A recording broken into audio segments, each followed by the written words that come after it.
If I think about how Bowmore and Aston Martin work, I mean, heritage is very important to both brands. Mm-hmm. We're 108 years old, so we're an infant by comparison to yourselves. But it's always been about excellence, craftsmanship, rarity, and producing a collectible. I think for me as well is that kind of second word you use, craftsmanship, where both our companies have that as their leading light. It's all about craftsmanship, making sure that you get the best out of the raw materials that you're using to convert it into that collectible car or that fantastic Bowmore.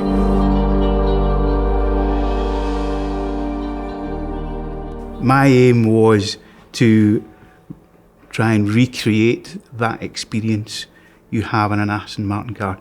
And it doesn't start when you get in the car, it starts when you look at the car. It's the senses when you pick up that glass and you start to nose that whiskey. It's that I'm trying to create.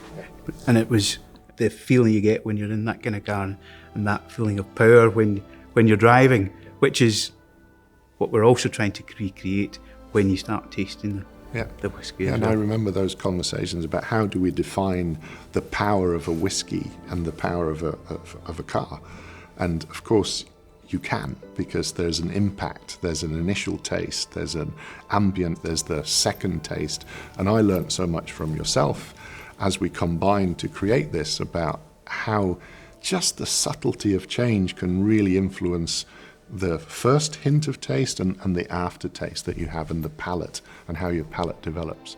And when you started talking about the golden ratio, I hadn't thought about how to create a whiskey using those proportions, how that pleases the eye in terms of when you're looking at something. Would that please the other senses if we used it when creating whiskey? The golden ratio for me as a designer and for our cars is to perfect the language of the car, the proportion of the car. And here, of course, it's to perfect the taste through proportion. And I think that was, for me, one of the most interesting moments was just defining if you add a tiny percent of this.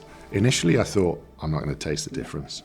But actually, you can. And that, for me, was the magical moment of, wow, this is something very special as a process.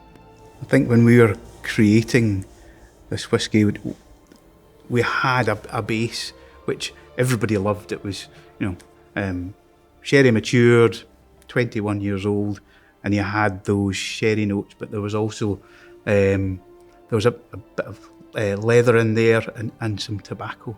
And it wasn't just sweetness of Manuka honey, but there was a bit of roasted coffee as well. Later on, we both found out, because you have part of your history in steel, and I'm from Steel City, Sheffield. So maybe back in our memory banks, there are certain smells that we recognise from our history as well. I was just so happy to meet someone just as obsessed with tiny percentages as myself. So I think, that partly it's, at last, a partner in crime. Yeah, and I think that's what's been so good about the partnership, is that we do see the world very similarly, and we want to give our consumers the best that we can give us. Well done. Cheers. Cheers.